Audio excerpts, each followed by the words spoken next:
एक समय था जब भाग्य से लोग डरते थे और मृत्यु को प्रश्न नहीं किया जाता था। तभी एक स्त्री ने प्रेम के बल पर नियति को बदल दिया। उसका नाम था सावित्री।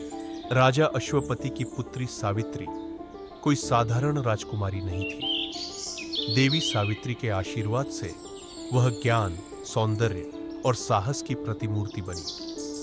राजा और राजकुमार उससे विमुख हो जाते, क्योंकि कोई भी उसकी दृढ़ता और तेजस्विता का सामना नहीं कर सकता था। एक दिन वन में भ्रमण करते हुए सावित्री की दृष्टि एक युवक पर पड़ी, सत्यवान। वह एक वनवासी था, पर उसका आत्मिक प्रकाश अपूर्व था। सावित्री जान गई, यही है उसका पथ। उसने राज्य नहीं, सत्य को चुना। राजा चिंतित हुए। नारद मुनि ने चिताया, इस युवक के पास केवल 1 वर्ष का जीवन शेष है। पर सावित्री ने कहा, मैं उससे विवाह करूंगी। मैं उसका भाग्य स्वीकार करती हूँ और मृत्यु की ओर भी उसके साथ चलूंगी। 1 वर्ष बीत गया। वह दिन आया। सत्यवान कुल्हाड़ी लेकर वन गया। सावित्री उसके साथ चली। काम करते करते सत्यवान चक्कर खाकर सावित्री की गोद में गिर पड़ा। उसकी सांसें मंद पड़ने लगी और तब एक छाया प्रकट हुई। ऊंचा, गंभीर, दिव्य रूप, मृत्यु के देवता यम। यम सत्यवान की आत्मा को साथ ले चले, पर सावित्री पीछे पीछे चलती रही। यम, तुम इस मार्ग से आगे नहीं जा सकती राजकुमारी। पर सावित्री ने धर्म की बात की, साथ निभाने की बात की, सत्य की शक्ति की बात की। यम प्रभावित हुए। उन्होंने सावित्री को 3 वरदान दिए। पहला, उसके ससुर को दृष्टि और राज्य वापस मिले।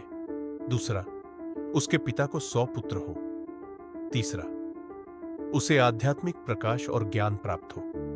फिर सावित्री बोली, और मैं चाहती हूँ कि मुझे संतान हो, सत्यवान से। यम चुप हो गए। इस वरदान को देने के लिए उन्हें सत्यवान को जीवित करना पड़ा, और उन्होंने किया। सावित्री ने यम से युद्ध नहीं किया। उसने धर्म को अपनाया।